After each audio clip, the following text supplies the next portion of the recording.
Simple.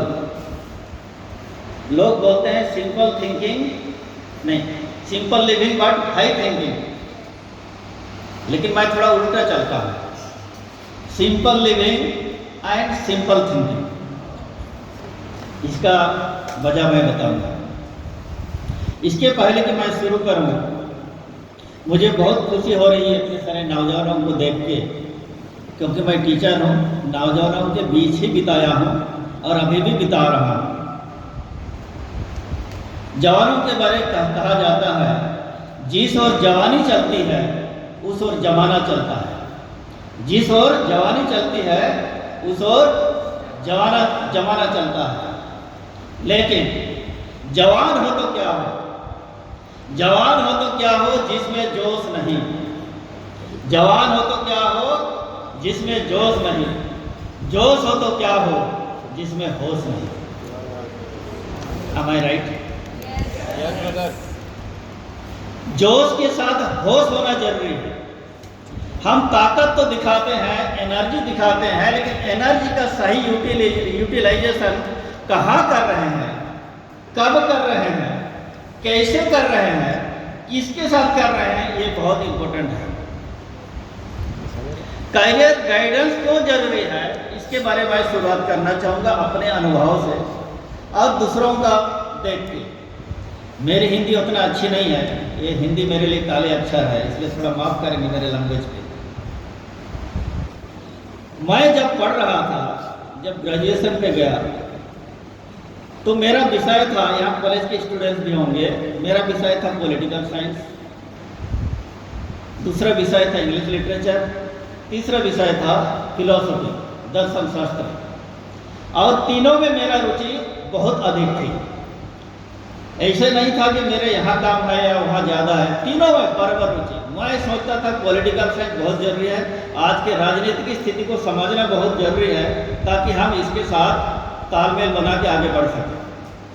English literature अपनी भाषा को सही करने के लिए, क्योंकि भाषा से ही सब कुछ आदान प्रदान होता है, इसलिए ये चाहिए, मुझे ये लगता था।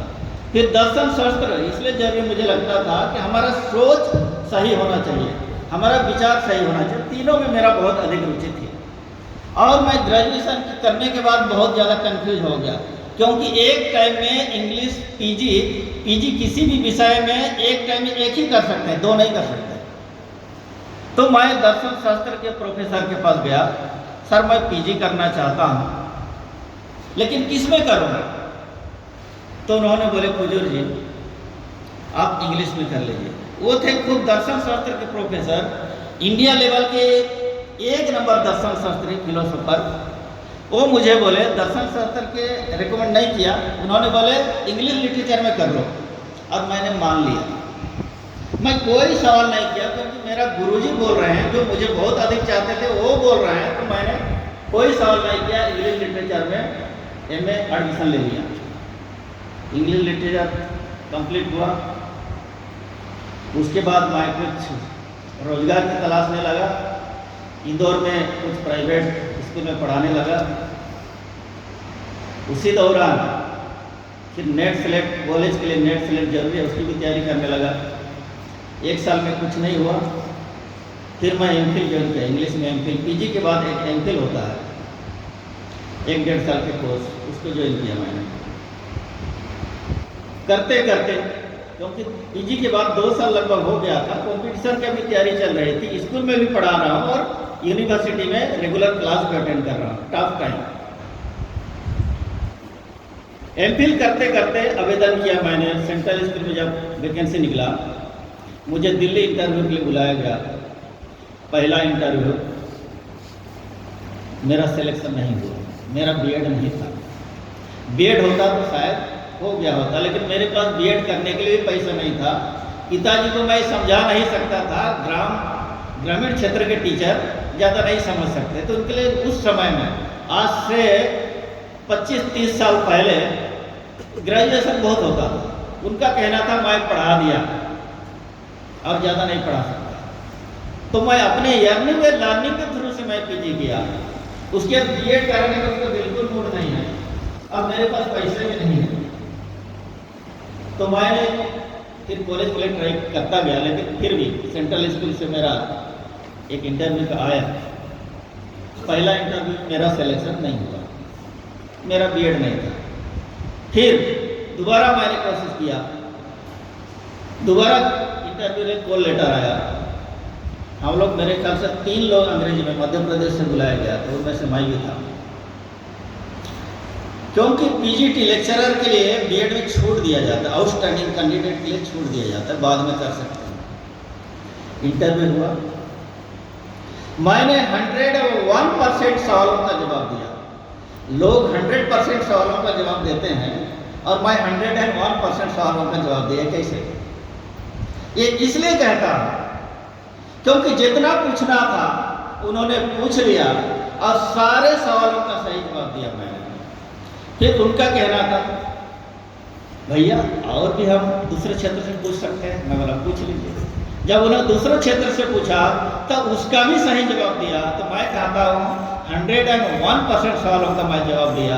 And I was the only candidate in that year in all India selected without BEd.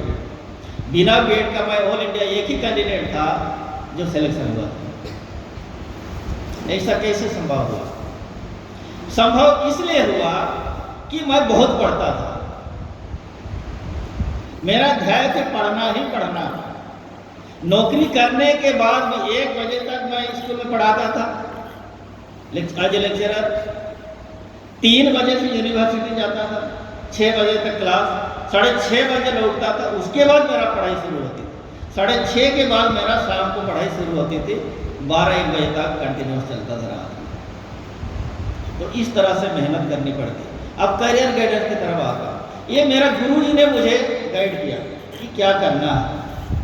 दूसरा शहडोल का एग्जाम्पल बताऊंगा, यहीं पे वो नहीं होगी, है ना, बगल वाले कॉलोनी के बच्ची है ना, वो कॉमर्स कर रही थी। मैंने पूछा कॉमर्स कर ली, क्या करेंगे आप? वो पीएससी करूंगे। लेकिन पीएससी की पढ़ाई छोड़ के बीएड कर रहे थे। तैयारी क्या करना चाहिए था? पीएससी का। मन है पीएससी का, लेकिन डिग्री ले रही बीएड का। और दूसरा तो पहले डिग्री ले ली है कॉमर्स की, जो पीएससी से बहुत ज़्यादा तालमेल नहीं होता है। कहने का मतलब है टारगेट कुछ और कर रहे हो और काम और कुछ कर रहे हो तो सफलता कैसे मिलेगी? बहुत मुश्किल होता है।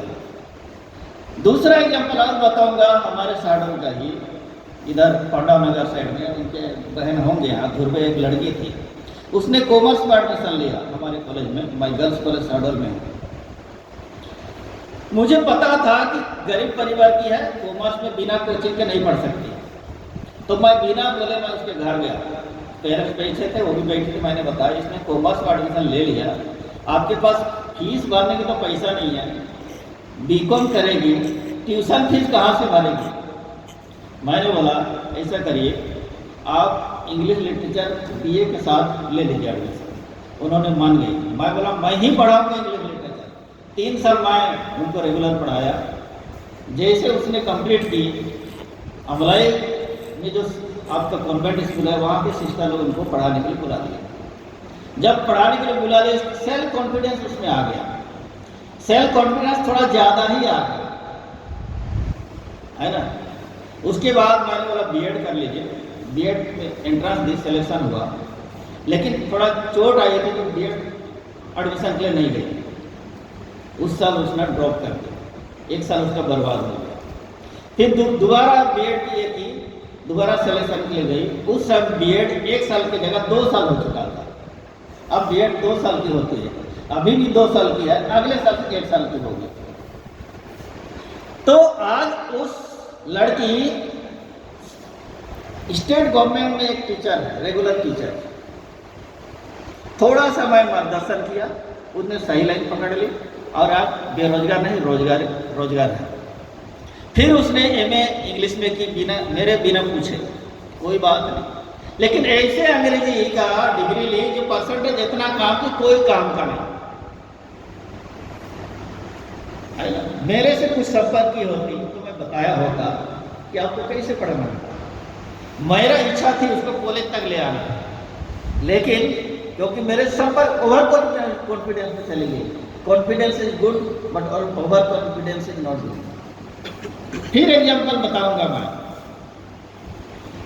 एक लड़का था, चाचौड़ा गुना जिला में था उस समय।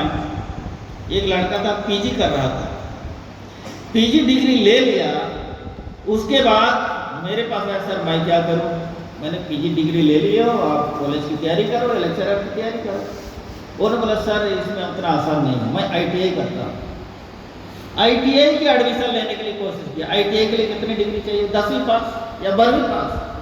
तो उसने क्या किया, 3 साल BA, 3 साल लगता है BA में, अभी 4 साल की हो गया, पहले 3 साल की होती थी। फिर 2 साल PG, 5 साल हो गया। माने ITI 5 साल पहले कर सकता था, उसने गलत डिसीजन लेने के वजह से 5 साल बर्बाद किया।